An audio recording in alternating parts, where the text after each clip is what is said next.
Welcome, guys. I am so excited. Welcome to the Easy Dating Coach.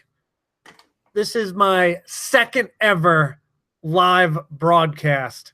I've been recording videos for years, but I just don't seem to go live.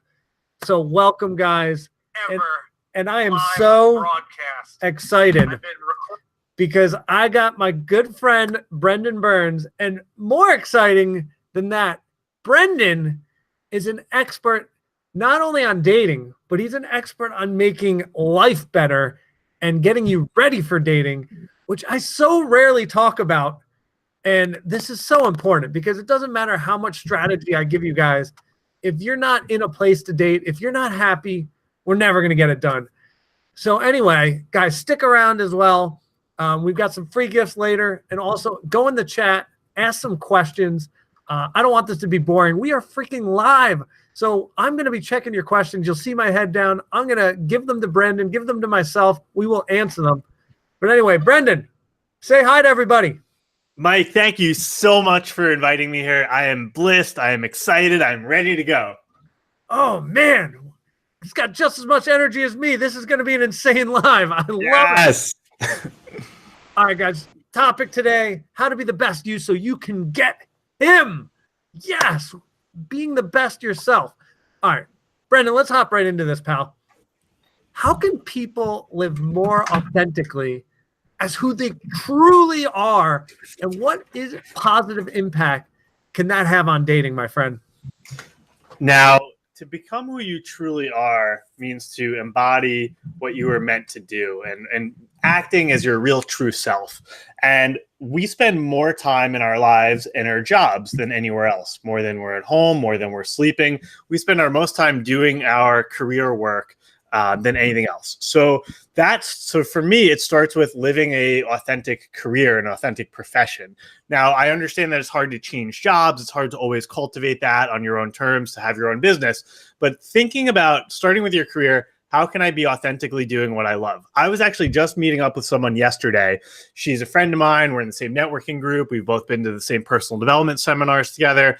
And she told me that she really wanted to manifest a man in her life. She really wanted a partner that she could share her life with. And it was important to her that she was able to do that with someone who is passionate about their work and their career, because they'll come home at the end of the day, they'll be really happy, they'll be really excited. And she said that in order to attract that, she had to become that herself. So she had to stop saying, okay, what's the corporate lifestyle that everyone else is living, and how can I create an awesome business of my own?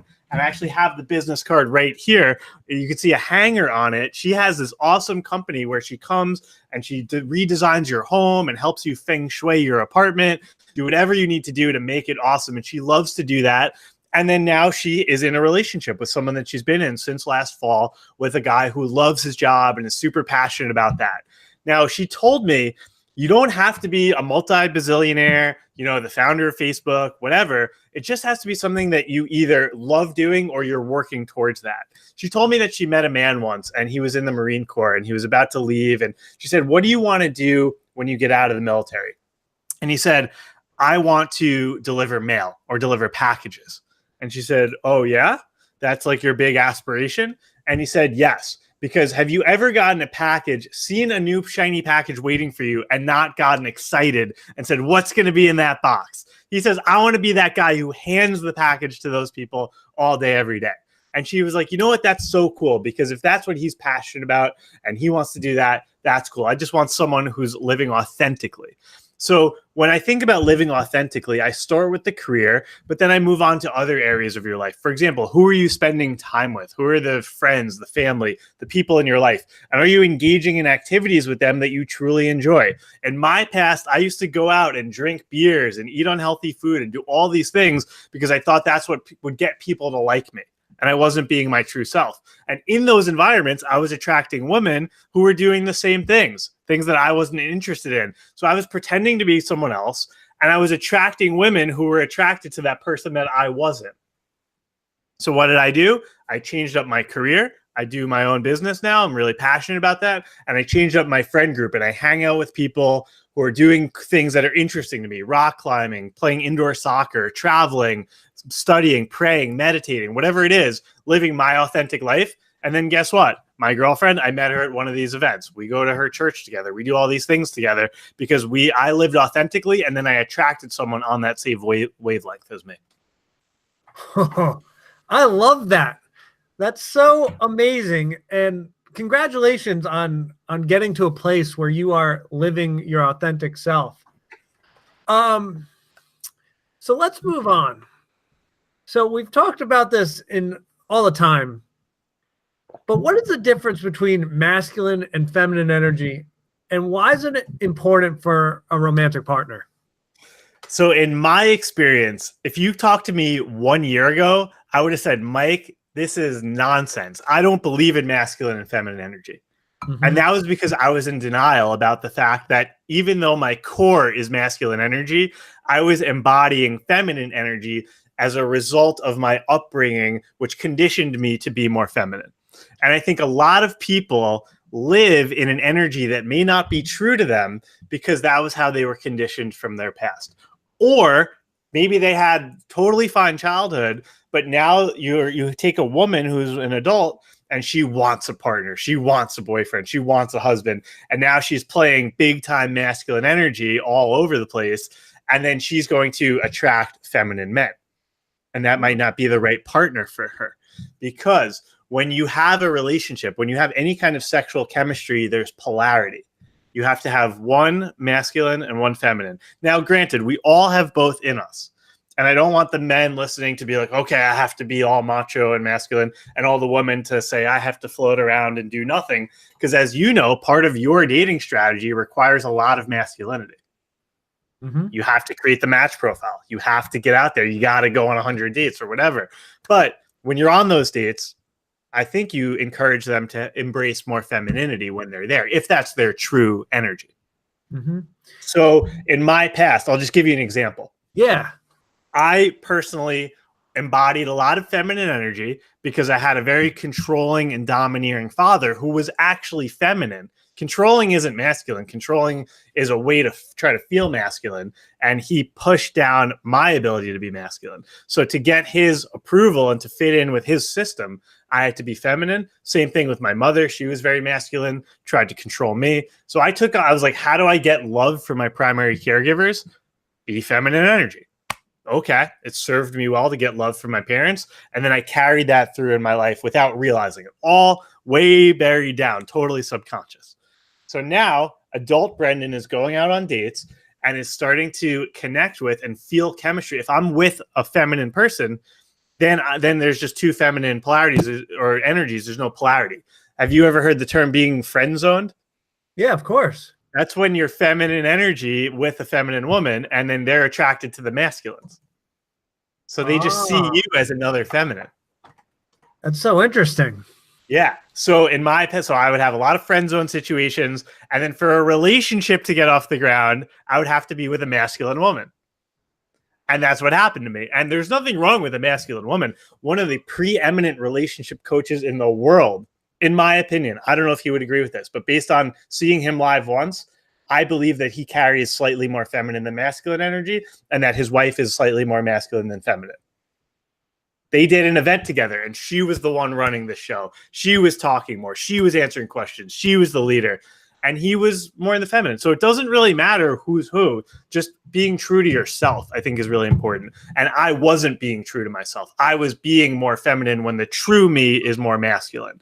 And I think what the listeners could possibly take away from this is you probably have a lot of amazingly beautiful, divine goddess women out there who deserve to be loved, and they want that love, and they may be playing a little bit too much of a masculine role to try to create that. And I'm sure you've seen that with your clients, and you've helped them embrace more femininity. When you came on my podcast, you told me that. You said, okay, you can write the first message, you can go on the date, you can express interest, but you have to let the guy do the follow-up to see if he's genuinely interested or not. So to me, that means pulling off the masculine, going back to some feminine. All right, how about this, Brendan? Help us out. So, there's a lot of great men out there, and they don't know about this masculine feminine thing. And maybe there's a fantastic guy out there that a woman is watching this right now, and she's dating an amazing guy, and she wants him to be more masculine. Yep. and he's got all the qualities she wants. She wrote her top 5 things that she needs, and he's got the top 5 things, but he doesn't get the roles. So how can this woman get the guy to be more masculine? What do you think she can do? So that's a great question that I see all the time, especially with couples that I counsel, is like, how do I get my partner to fill in the blank? And I think that comes down to communication, showing them what's at stake, showing them what's important to them, and then ultimately leading a horse to water and seeing whether or not he'll drink. And for most people, I would say women, just introduce some of these resources to your men. And it doesn't have to be like, oh, I need you to change, or I need you to do this. It could be more of like, oh, hey, my brother or my dad or whatever, I saw this cool book. I think you might enjoy it. Becoming more masculine can be fun. There are some really good books out there on it. A few books that I've read, like Lewis Howes has a book called Removing the Mask of Masculinity, something like that. David Data has a great book called The Way of the Superior Man. And one idea is, I think it's the 4th chapter of that book, Way of the Superior Man. I have the audiobook, is like an hour-long meditation, which is all about masculine and feminine energy. And I don't know how you feel about bribes or involving physical, sex, intimacy into the equation, but I think a woman could go to her man and say, hey, I want to do this meditation with you, which can incorporate sex and touching and all physical stimulation that I think a lot of men would be very interested. And also, you're doing a masculine, feminine energy meditation together. So that's one opportunity, is to check out that recorded meditation from Way of the Superior Man. But I could go on and on with more and more resources. But ultimately, I think that's part of it. But here's another big part of it, is the woman embrace more of your femininity. Because to some degree, get a woman trying to get the man to be more masculine, that is being masculine.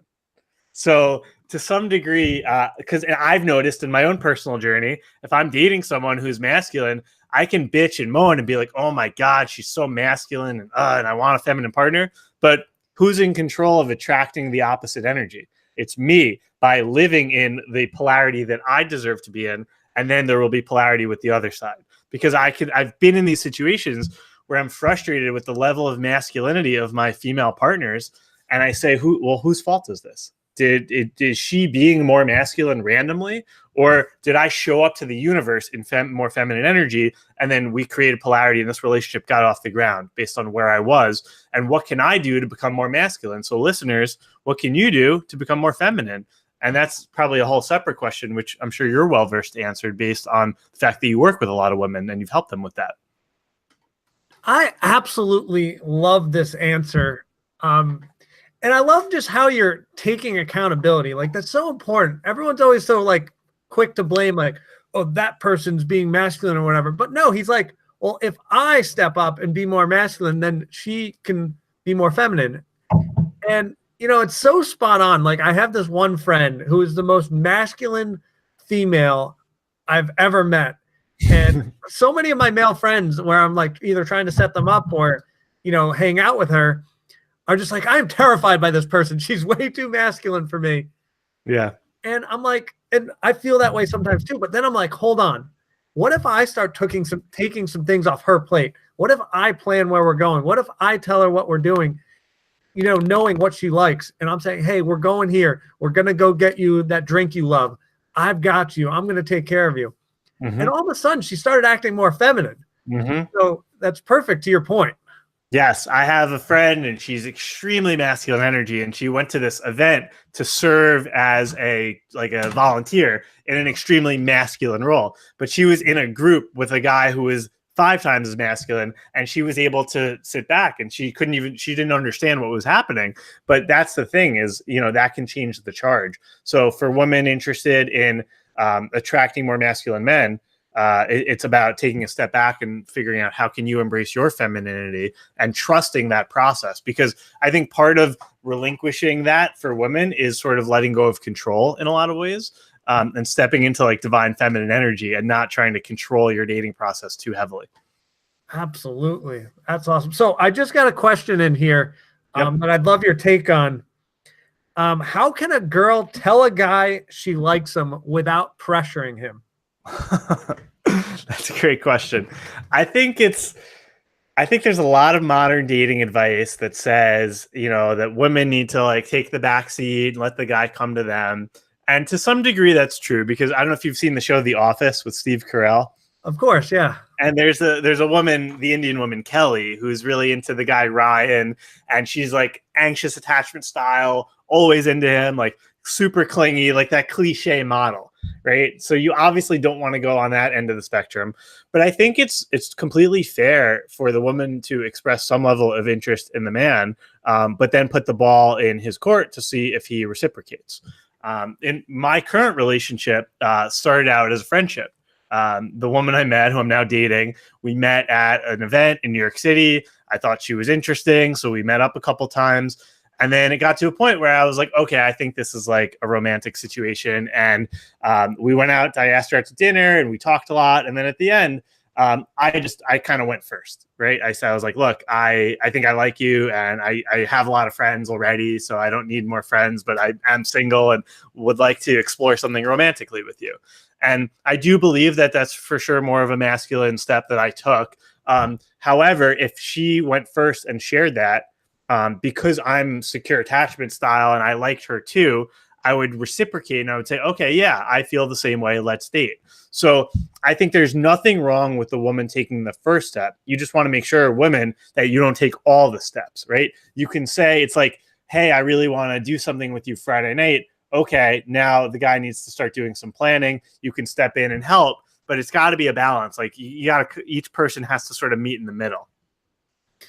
Yeah, I love that answer. And like, why not? Like, life's too short. Like, quite frankly, like, I'm an idiot, and I will never know if a woman likes me unless she blatantly says, "Hey, Mike," and shakes me and is like, "I freaking like you."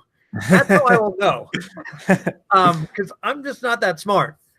And so for the person who wrote this question, like, you can go tell him. And to Brendan's point, like, say, I like you. And now that you did a somewhat masculine thing, which is fine, it's okay to hop on your masculine side. Now, what does he do?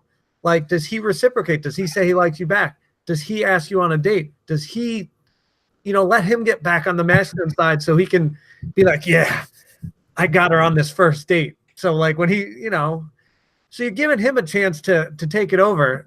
Do you think that's good advice? I think that's amazing advice. I think if you are, for the women listening, if you're interested in a man, express interest, put yourself out there, be vulnerable, just say to him, ask him out for a coffee, or, just say that, go up to him if you guys talk regularly and just say, look, I think I like you, or straight up, I like you, and I'd be interested in going out with you sometime. I vouch for that 1,000%. I think that's amazing advice. And then to your follow-up point, it's then about releasing him and letting him come back to you.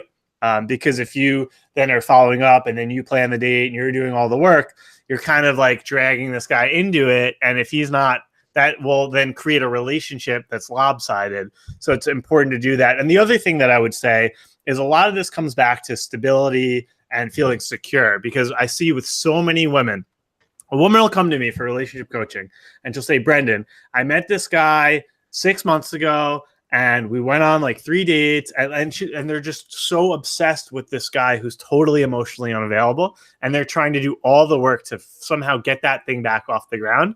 Whereas there's like some guy who's great in their lives now, who's totally secure and stable, that they're not attracted to, or, some kind of excuse. So I think the other side of it is, women, absolutely, you can ask the guy out, or just say, hey, I like you.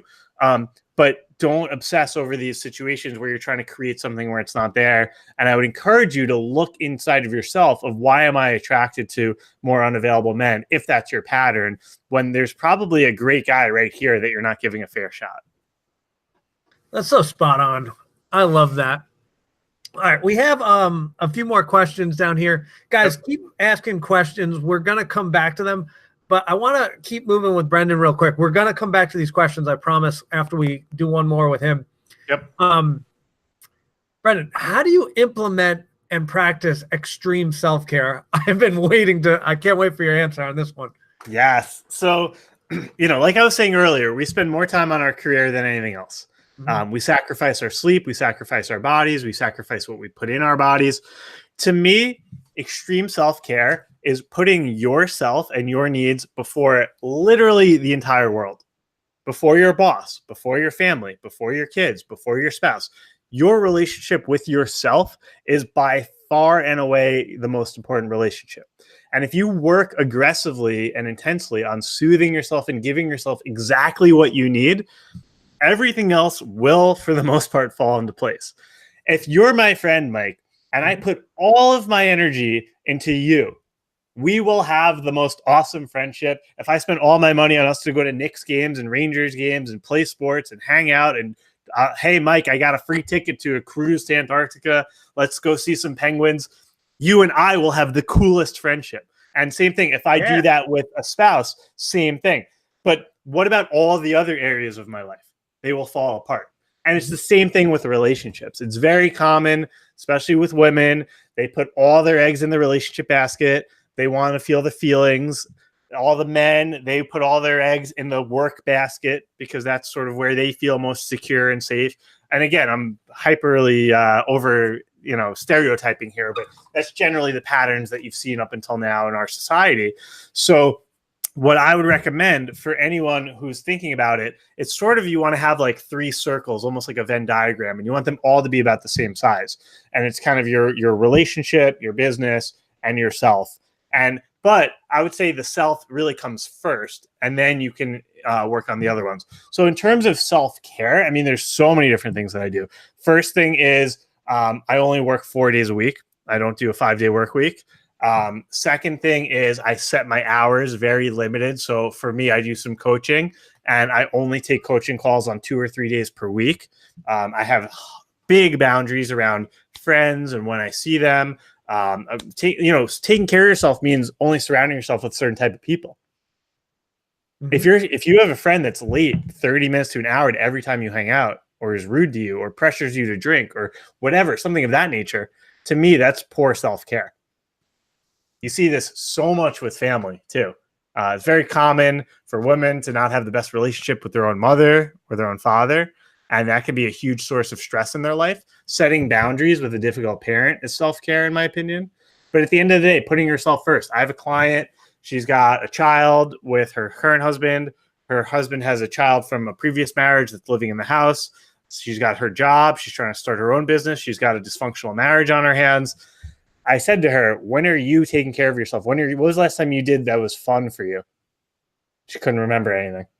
And I said, homework assignment this weekend, go to a bookstore, buy a DVD, buy your favorite, buy a fun book to read. Just do something just for you. And slowly but surely, it can turn into what I have, which is a 2-hour morning routine where I don't wake up to an alarm clock. I don't wake up until I've slept at least 8 hours. I spend 1 to 2 hours meditating, relaxing, having tea, and the same thing in the evening. Whoa. That sounds awesome. Mm-hmm. Gonna have to pick your brain offline about that, and I need to be enjoying my mornings a little more. All right, so we got some really busy people on here though, so they don't have an hour or 2 hours. What can they do for 5 minutes right when they wake up to get them ready for the day and do some self-care? Best thing that they could do, and this is sort of cliche, but it's because it works, is meditation. If you study people who are successful in any area of their lives, you generally see that they sleep at least 7.5 hours per night. They drink at least 2 liters of water per day, and they meditate for at least 10 minutes in the morning. So when I say to people meditate, they say I can't. But what that really means is I don't want to. Because to meditate means to totally release and let go and let your thoughts come into your brain, and then you have to look at them and see what's going on. And that's extremely uncomfortable if you've never done that before. And it's a practice, and it takes a lot of time. And I would say start with guided meditations. Just go on YouTube and search 10-minute guided meditation, and then find one that works, and then listen to it every day. Or download the Calm app, CALM. There's a free plan, 7 days of Calm. Do it once a day for 10 minutes. If you don't have 10 minutes, you have no control of your life. Everyone can make 10 minutes for themselves. Do it in the bathroom in your office with your headphones on. Do it in a closet in your house. Wake up 10 minutes before everyone else. That to me is my golden rule. I meditate every day, and it's extremely powerful for self-care. 5 minutes, 10 minutes, just do it. I love that. That's good advice. All right, we got another question here. Brendan. How can you be feminine without feeling like a doormat? That's a great question. So feminine energy doesn't mean letting people walk all over you. It just means holding space for your divine core. So things like expressing creativity, freedom, playfulness. I think there's a difference between being masculine and setting boundaries. I think that, in my experience, I've dated very feminine women who, when I've been late or when I've mistreated them, have called me out and said, hey, you can't treat me like this. You can't do this. We made a plan. Is that them maybe stepping into slightly more masculine energy to be assertive and express themselves? Possibly. But I have had the best boundaries set on me by two of the most feminine women that I've ever dated. So I think it's a balance. And I don't think that being feminine and being a doormat are the same thing. I think being feminine is, again, embracing your beauty, your creativity, your connection to the earth, your spirituality, a free flow, a playful nature. I think that, and letting go, I think that's more feminine. I wouldn't define feminine as, I would not say it's letting people walk all over you, let people control you, let people take advantage of you. I think those are different things. And I think learning how to set boundaries and be firm and be direct doesn't have to be masculine. Yeah, sure. Is there like a strategic way to say a boundary so that you're not scaring off a good guy, but still being true to what you need? The more boundaries you set, the more respect you'll get from men. This is a huge thing that women need to understand, is that women make themselves too available. They can be too much of a people pleaser, and they can be too much of that doormat because they're afraid to scare away the man. In my personal experience with people that I've hired for my business, people that I've dated, people who set really firm boundaries make me very interested in them. Rejection breeds obsession.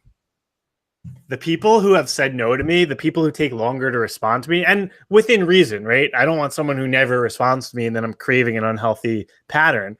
But people who set firm boundaries with me, I have very high esteem for. I hold them with great respect. And it's the same thing with women. I think women are afraid, and I've done this too from my feminine past of anxious attachment style and feminine energy. I remember one time I started dating someone, and it was a great relationship. It was the early innings of our relationship. And we had a Friday night date. She slept over. We had so much fun. And then it was Saturday morning. She goes home. And right before she leaves, or maybe when she got home, she said, hey, me and my sister and her husband are going to be cooking pizza tonight. Like, you're invited to come over. It'll be fun, but no pressure either way. And you got to listen to your gut. And my gut was just like, nope, you need a great night's sleep. If you go over there, you're going to either sleep in Jersey City or you're going to get back at 2 a.m. And this just is not what you need right now in your life. You have this relationship with her. She's not going anywhere. You can do this another time. So my first instinct was right. And I told her, like, oh, I would love to, but I'm so tired and I can't wait to see you on Tuesday or whenever our next date was. And then right after I said that, my mind launched into this like anxious activated system, like, oh my God, I'm going to lose her type thing. So I want to be compassionate towards women who are afraid, to set these boundaries and to do these things. But what it did was it made her much more interested in me, because she said, oh, okay, this guy takes care of himself. This guy respects himself. This guy isn't people pleasing me, because women can smell that a mile away. Women don't want men that they can control, because they might try to get a guy that can control, but ultimately they're going to wind up resenting him and not having any respect for him. And if you don't have respect for your partner, you don't have a relationship. Do you think really what happens with big fear of these boundaries is really women are thinking, if I say this boundary, he disappears, but really it's the only time a man disappears is if the value, assuming he likes you, is if the values are not lined up to the values he wants in a partner. Do you think those kind of overlap and we miss seeing that? Yes, I think there are many women and men who are afraid to set a boundary like that because they never have in their past, or because they've dated the wrong type of women or men in their past. Like in my experience, in my past, I dated emotionally unavailable women. So guess what? If I said no to something, they would disappear. they would go find someone else. So I was conditioned to always say yes in order to retain my partner. But I was always in the relationship with the wrong type of woman. With the right man, so ladies who are listening to this, if you're dating the right man for you who's genuinely interested in you and you have a great time and he invites you to something last minute but you can't go, if you say no to him and he's the right guy, he's not going anywhere. He might be a little upset. Oh, I really wanted to see you. But he's not going to go meet another woman just because you couldn't make one event. Especially if you can propose an alternative, just say, I'm really tired, or tonight doesn't work, or I have to work late with my business, but how about tomorrow night, or how about next week? So I think that, like you said, with the right type of person, yes, there is that fear that if I don't give in all the time, I'm going to lose him. But you have to set those boundaries and give him the chance to not disappear and see if he's worthy of the task. Absolutely. And it's a great saver of time, if you will, because if you do set a boundary that is important to you, and then the guy does disappear and you never talk to him, well, great. Yeah. Like, on to the next guy. Like, this is perfect. Instead of wasting months, years with the wrong person that, can't adhere to a boundary, you just saved yourself a lot of stress, right? Yeah. Yeah. You want to find these things out sooner rather than later. All right, beautiful. Let's keep moving. Guys, if you have any questions, I am checking this puppy. So ask away, and we are going to answer them. And Water and Fire, thanks for telling us we're awesome. I appreciate that. All right, Brendan, next question. Yes. Why does professional and career success lead to healthy relationships? Because if you're not happy in the predominant area that you're generally spending the most time of your life in, you're not going to be happy in other areas of your life. And I think one of the biggest misconceptions about a relationship is that the relationship is there to serve you, and that your partner is there to make you happy, and that your partner is there to make your needs. And if you approach a relationship from that standpoint, you are not going to be in a healthy long-term relationship. A healthy relationship is about getting obsessed with meeting your partner's needs. Now, I know we're talking to a lot of women today, so we got to be careful that you don't become like this codependent people pleaser. But a healthy relationship is when two people are obsessed with meeting each other's needs and not trying to get anything back from themselves. So from that standpoint, to be able to give and to be able to sort of be in a good place, that to me comes from having a healthy, successful career. You see this a lot, especially in like older, couple generations back, where you had a lot of women who didn't work, and they didn't really have a lot that they could take personal ownership for, and they would rely on their man to make them happy and to meet their needs. And that was obviously not a recipe for success.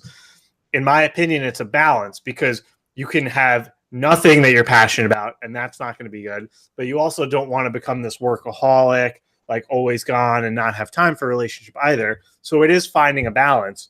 But I believe that if you are spending your days doing things that you enjoy and you feel empowered and you're happy, and then at the end of the day, you come home and you're with your partner, you're coming from a good place. You're coming from a place of love, of being centered, of being present, where you can give and you can connect with your partner. So I think having success professionally can be a great way to then have success personally. Oh, I love that. All right, Brendan, one of our viewers loves your advice and wants to know where she can get more content of yours. So we're going to do some more content, but where can we find your stuff? Yeah, so the best place to find me is through my website, Brendan H as in Harry Burns.com. So BRENDANH Burns.com. Everything's there. The podcast, my programs. I think people would really enjoy my Instagram account, which I've put a lot more energy into, specifically around relationships. It's something that I'm getting a lot of traction from, especially from people in the 20s and 30s, like my age group, and they're kind of sick of this swipe dating lifestyle and being frustrated with relationships. I've been creating a lot of content around that. My Instagram is at Brendan H. Burns. But pretty much anything there will set you up to get in touch with me, get on my distribution list or anything like that. I also on Instagram, I do these things called 60 Seconds of Truth. And through my website, you can watch all of them. And I'm just like totally blunt and honest with people. Like, look, 60 seconds a day, this is what you need to do. And I just made a whole series of them, 7 in a row, all on relationships, that I've been pumping out as Instagram stories. And the response has been wild. I didn't realize how many people who were following me already were so interested in relationships. Nice. Yeah. Beautiful. All right, Brandon. So let's take someone who has a totally unhealthy relationship where maybe they're dating somebody they're anxious or not secure. How do they bounce back and get to a healthy relationship in their next relationship? Yeah, that's good. So is the person still in that unhealthy relationship, or are they out and ready to move on or trying to move on? They're done. Either Okay. it's a divorce or a breakup. They're ready. Okay. Um, that's great. And that's kind of where I was like last year. And I remember kind of being in that. So it was interesting. So that at that point last year, before I met my current partner, I deliberately took more time before getting into something new. And that was a mistake that I learned the hard way, because in the previous relationship, we broke up, and then I was in a bad place and I raced into something new. And a lot of that had to do with the fact that my career was not in sound footing. So I was like, well, I'm not happy with my business, so let me try to find happiness in a relationship. Again, wrong approach and attitude. So it really depends. Like, for example, if you're already in a decently good place and it was just clear that you were with someone who was just drinking all the time or smoking or just had totally different goals, and you're not heartbroken and depressed, then I would say, okay, just focus on what you want to attract and focus on who your next partner should be. But for the person that was in a super toxic, codependent relationship, love addiction, something of that nature, I would say, like, take a big time out from dating and really explore yourself. If you don't have or you've never done therapy or coaching, I would encourage you to check something like that out and look inward, because I think a lot of people don't know what love really is. If you want to get a car, like how old were you when you got your driver's license, Mike? I was 17. And did you just get the license, they just hand it to you, or did you have to practice driving first? Yeah, man. I got the permit at 16. I had to drive a bit with my parents, did the whole thing and took a test. Yeah, hours and hours of driver's ed and the permit and driving with your parents and figuring it all out and, turning left on red and realizing you can't do that. You spend a lot of time, and that's just a car. Imagine like a pilot who wants to get a pilot's license, hundreds and hundreds of hours flying smaller planes, flight simulations, tests, and all these things to get your license. But if I wanted to get married tonight, 5:41 p.m. on a Thursday night, I could call my girlfriend, assuming she agrees to this. We could go to City Hall and we could get our license tonight. No training, no studying, no preparation, no work. Why is that? Should this be regulated? Yeah. Should it be regulated? I don't think so. I think that would be controversial. But why not self-regulate? If you need to spend so many hours with the car training, why do people spend nothing on a relationship? Why do people look at couples counseling as taboo? Why do people look at self-help sections of bookstores as for people who are broken? I think it's really important to see that love and preparing for love and getting to a good place yourself and investing in the relationship with your partner is one of the most beautiful and really necessary things that needs to happen. And it's something that doesn't happen enough. Like you told me when you came on my podcast, people throw away good relationships all the time because they don't know how to relate with each other. They don't know what love truly is. So I think it's really about educating yourself. And if you don't have experience, if you haven't read anything by John Gottman, if you haven't watched any Tony Robbins relationship videos, if you haven't watched your stuff or my stuff, you're not really qualified to be in a relationship. You have to kind of learn some stuff. Again, if you're a totally secure person and you were just with a psychopath and you're out now and your parents modeled intimacy well and you kind of have this already, then go for it and just try to find a better partner, explore why you chose a bad partner, and then find someone better for you. But I think a lot of people, they say that 50% of first marriages end in divorce now. It's even higher for second and third marriages. But, chances are one of the listeners, either 1 and 2, their parents were divorced, or out of that other 50%, there was probably some level of dysfunction and unhealthy patterns of intimacy being modeled.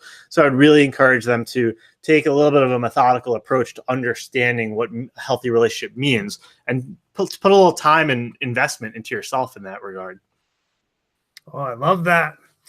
All right, we got another question, and this one's actually geared towards me, but I'm going to have you answer anyway. Okay. She said that I once said that guys want freedom in a relationship. So how should women behave on a date so that a man feels that he's getting freedom? That's a good one. So every relationship requires that you make some sort of compromises in your own life to give more of yourself to your partner, because and both partners have to make that compromise, including the men. But you also, as a woman, have to respect your partner's individuality and give them space to have their own life.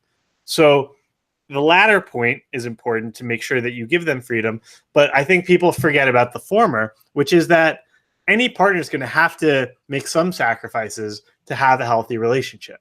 And I think it's important to understand the difference between not being clingy or controlling or too anxious, which you don't want to do because that will scare away even a secure man, with the sort of balance of, okay, they're entitled to their own life, but I deserve to have a part of that life, a big part of that life, if it's going to be marriage, for example. So just understanding that balance, because like when you say, whoever wrote that question, to me, it seems like it's like, how can I, not express my needs? How can I give him a lot of space so he won't ditch me? And I think that attitude is wrong, because you're not expressing your needs. And I think you're not willing to open up to the possibility that there are many men out there who are very, very willing to give you what you want and meet your needs and be there for you. And yes, they deserve their own life, as do you. But I think there are people out there who are willing to and who want a close relationship. In my past, because I was kind of like playing this feminine role in my past, I would, date these very unavailable women. And then I met someone, Mike, and she was like, Brendan, I want to travel with you. Brendan, I want you to meet my parents. Brendan, I want to do a sleepover once a week. I want to do a date night every weeknight, or one weeknight a week, not every night. And I was like, wow, this is amazing. Like, I love all this shit.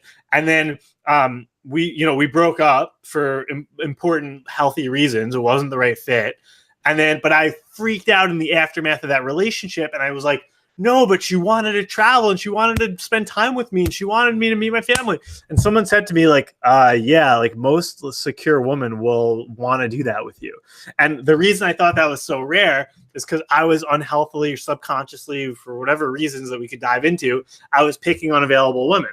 So I think for the women out there who might be somewhat attracted to or just exposed to a lot of unavailable men, they're afraid that maybe a man may not be totally willing to commit to you, but the good news is they can. You just, like, to your point, Mike, about the programs you work with people on, go on a ton of dates, find a man. There's a guy out there who is willing to spend time with you and travel with you and commit. And I think it's about expressing your needs openly and letting someone meet them.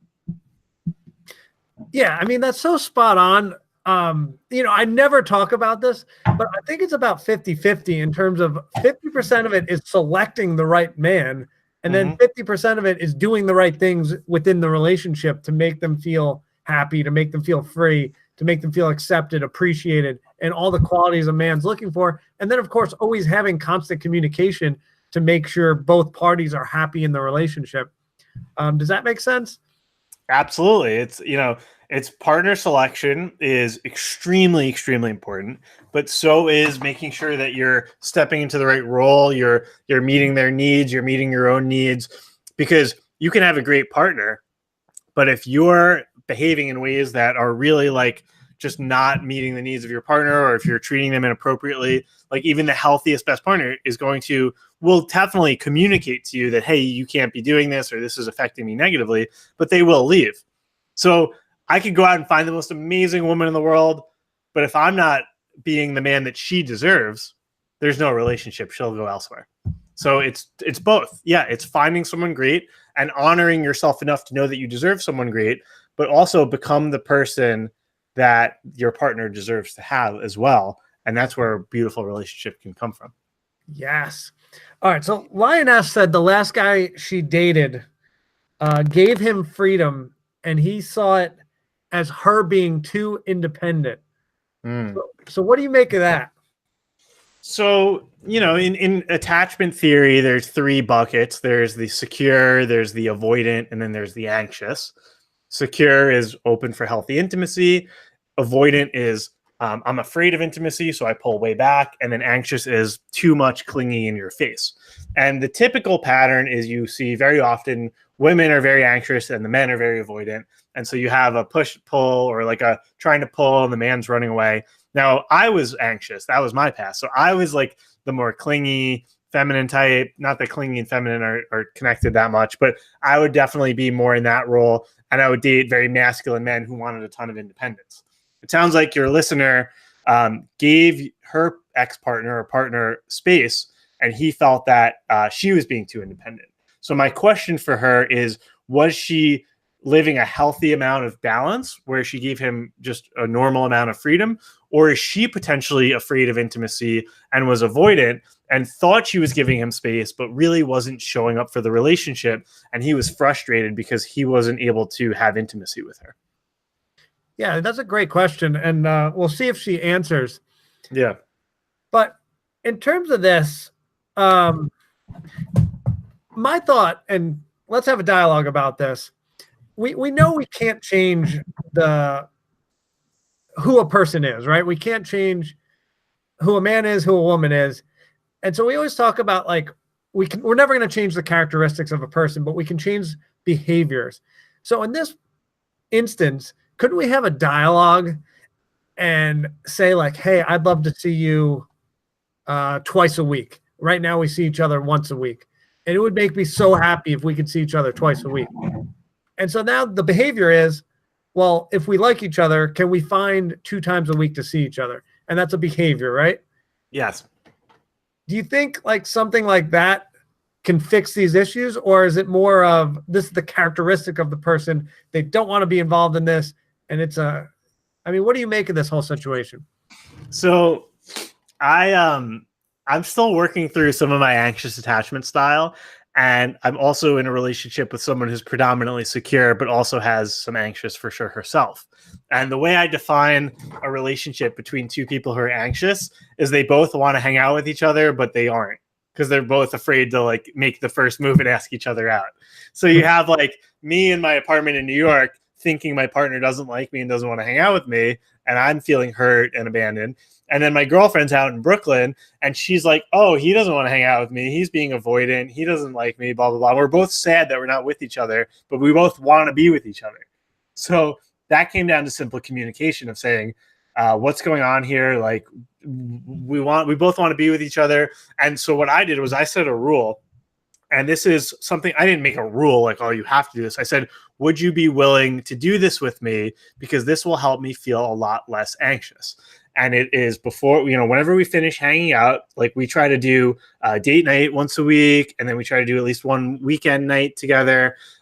Is before you leave or before I leave, we put something on the calendar. Now, it doesn't have to be the exact thing of what we're going to be doing, but we just say, okay, let's both say if it's Saturday morning, I just slept over, I go home. It's like, okay, let's just both hold Wednesday night to have a fun date night. And we can talk about it during the week. But that made me feel a lot less anxious about the whole situation. I'm not worried about when I'm going to see her next. I'm not worried that she doesn't like me. So that was just one strategy that I implemented that was helpful to me for anyone who's feeling anxious. And again, to see if your partner is willing to commit to that, which my partner was 100% willing to do that. And to your question about, can we go from one night a week to 2 nights a week? It's about communicating that and seeing if your partner is willing to do it. I had a client who was dating a man who was smothered by his mother. So he had intimacy issues. And I think they dated for like 5 months and they had never had one Saturday night together. He would go out and get drunk and, do his own thing with his guy friends. And she never communicated to him that was problematic to her for a long time. And then she finally did. And he basically avoided it and didn't really answer the question. But between the lines, you could hear him saying, look, it's too much intimacy. I can't commit like this. Other things are priorities like my family and drinking and whatever. And she stayed in the relationship. And I said, well, I'm telling you what to do. And if you don't want to do what I think you're supposed to do, our work here is kind of done. I fire clients all the time. So that was it with her. And I hope that she ultimately finds a way to leave that relationship and go out and get a man who she deserves, right? So yeah, I think for the listener or whoever posed that question, I think it's totally reasonable to spend at least 2 nights a week together, especially in a serious relationship. But you have to communicate that as the woman. The ball's in your court to ask for that. But then the ball's in his court to step up and say yes. And if not, ball goes back to the woman's court to be like, all right, well, is this the right relationship for me? I love that. That is beautiful. All right, guys. I think we can all agree that this was a phenomenal interview, and we were so lucky to get Brendan here for this.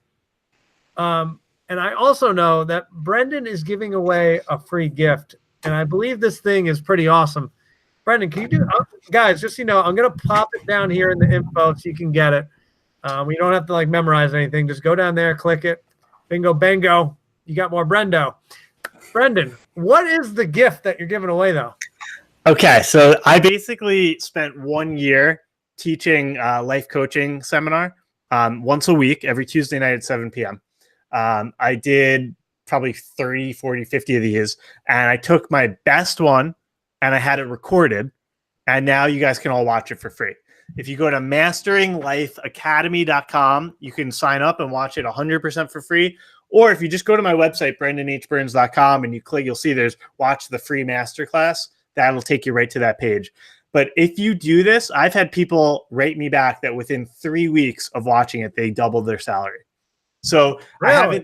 there's an exercise in there that I learned. I went to a $6,000 week-long seminar across the country, and a guy from Australia came into the room and blew my mind open with this one strategy that allowed me to double my income.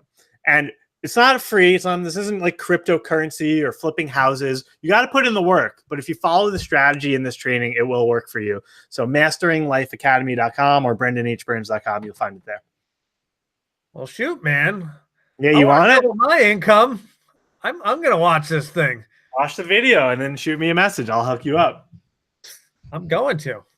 Yeah. Count that one. Good. I'm getting it. Can't wait. Got me excited. Yeah. It's gonna be a good Thursday for Mike. Now, this is a really fun one because I used to do a lot of like social media, Instagram coaching. It paid the bills. It was fun. I have this big 100,000 person Instagram account. But my real passion is this stuff and happiness and coaching and helping people. So I made a new seminar, and that's the Mastering Life Academy one, and it's the hour-long training. There's exercises, there's quizzes, there's even a gorilla in there that you'll see. So check all that out.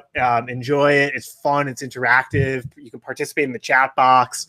It's a really cool video, and I'm really proud that that's now on my homepage instead of like an Instagram training because that much more represents my mission. Cool. All right. Well, this was absolutely phenomenal. I know I learned a lot. So, Brendan, thank you so much for being here. I really appreciate it. And everyone that's came to watch this live, I know this isn't great hours, especially for us New Yorkers that are working those crazy hours. And you folks on the West Coast it's much earlier. But anyway, thank you guys for showing up. The recording is going to be up here if you're not watching it live. Ask some questions. I'm going to hound Brendan, and he's the man, so he's going to check these comments, and he'll respond if you guys have questions for him. I'm going to respond. I want to, get closer with you guys and answer some questions. And, of course, if you haven't, get down there, subscribe to my channel. I'm going to put out a video every single Tuesday, and there's already a few hundred videos, so I got your back. I've got you on most topics at this point. But there's still way more for me to do. And so I love all of you, and we will see you for next video. And once again, thanks, Brendan. See you guys. Thank you, Mike. Thank you, everyone.